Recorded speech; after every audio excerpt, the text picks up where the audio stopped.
Hi guys, welcome to Road to the Big Time. We've got a great guest on today, but our Zoom meeting audio is not the greatest. We've still got some fantastic tips and insights from an Adelaide Crows legend. Stick around and bear with us as we get back to Road to the Big Time. Hi guys, welcome to Road to the Big Time, a show all about athletes' pathways to becoming a professional. Today I'm sitting down with a star. Chatting to me today, I've got pick 11 from the 2015 AFL draft, who's also played 60 AFL games for the Adelaide Crows. I've got Wayne Miller here. How are you, Wayne? Good, thanks, mate. How are you? Pretty good, thank you. Good, that's good. How we like to start all our episodes of Road to the Big Time, I'll just get you to give just a brief outline on your pathway coming through the ranks to playing AFL. Yeah, perfect. So, I started my junior footy at Ingle Farm Footy Club, which is in the northeast suburbs of Adelaide. I played pretty much all my juniors there. Then I went to actually funny enough, I went and tried out for North Adelaide because I was in their zone. I didn't get picked in under 13 development stuff. I had a connection out at Centrals. He played some reserves games at Centrals, and I went and tried out for Centrals, and I played there ever since, right up until I played a few league games in my draft year. And then obviously played the state stuff, under 18s. I only really played under 18 state. And then, got invited to the national combines, and then lucky enough to get picked up by Adelaide with pick 11 in 2015. Yeah, like I said. Awesome. What would you say over the course of your career has been your most successful training aid or piece of equipment apart from a footy? Apart from foot, I reckon a watch. A watch like your like running watches. I think Yeah, that's probably been my most the other one that I use beside the footy. Just because it helps you, calculate how far you're running. With our training programs, they're pretty specific, so it's good to know. yeah. You're getting a certain amount of Ks that you need to get in, so then you're ready for. That's mainly an off season, so you're ready for the pre-season ahead. So that's probably I'd say that I use most often. Yeah, well, in the AFL, how much would you say running you do? How much running would you say you do in the AFL? In the AFL. So I think on average, probably I run about 12 to 13 Ks a game.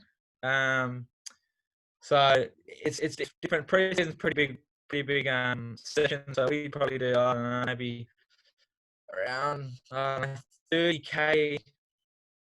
Maybe 30 to 40K a week in our main session. So that's probably um 10K sessions, 10K sessions, 10 to 12K sessions Yeah, a week in the preseason. It obviously drops off a bit in season because the main focus in season is pretty much your recovery and getting yourself right for the games.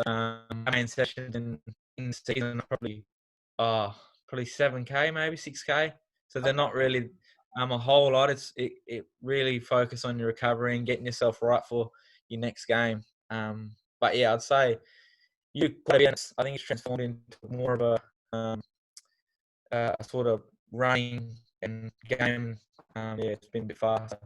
yeah, yeah. Well, if you could give one piece of advice to a junior footballer, what would you say to him?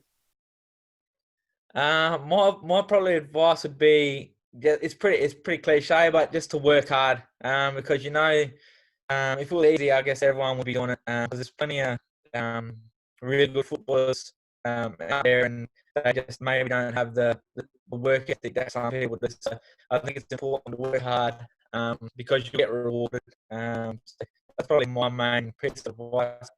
Keep working hard to better yourself, and you get rewards from it. Okay, cool.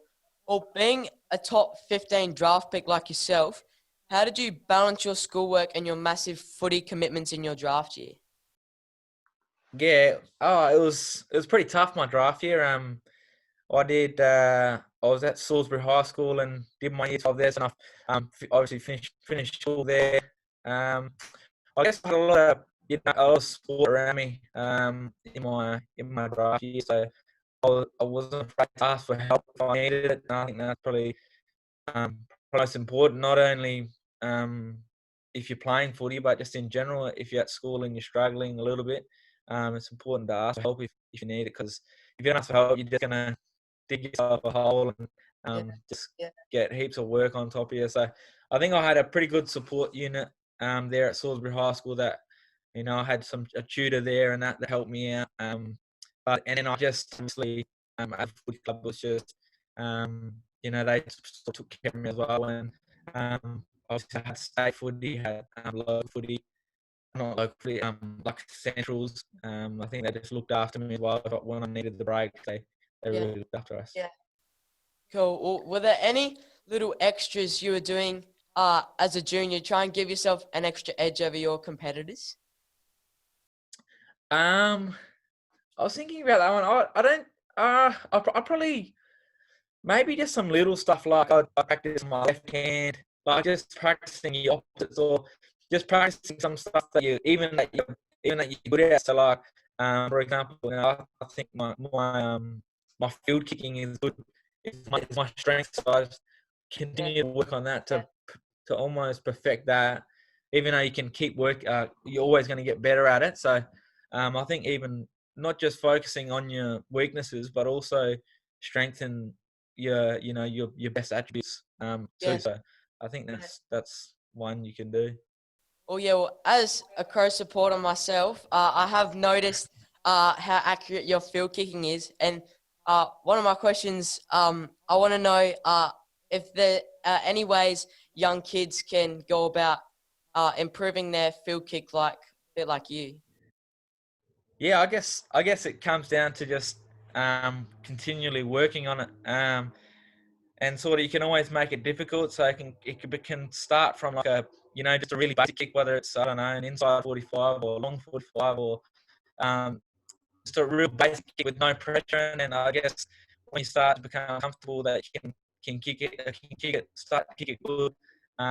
You can find other elements in like you can use someone as a bit of pressure coming at you when you got to hit the target. You can even no pressure. You can almost do I don't know, come off. Don't take as many steps. Just pick the ball up and kick straight away. Almost the thing is, I guess it's just trying to like replicate game day situations, and then that'll help you when you get in game to just be composed and kick the ball well as well. So I think it's just continually getting the mechanics right and practicing them. Yeah, cool. Well, I've also noticed that you're very explosive when you have the footy in your hands, coming out of congestion. Is that something that you practice? Yeah, it is something that's I've practiced, and I guess it's a little bit of instinct as well.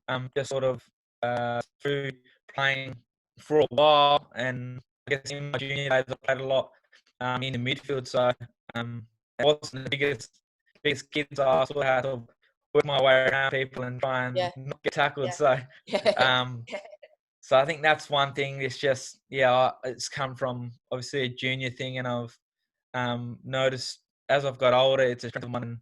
I've tried to bring that into my game as well, just trying to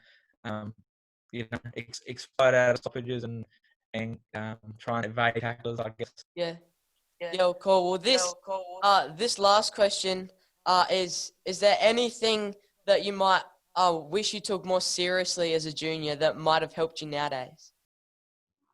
Oh, that's a good question. Oh,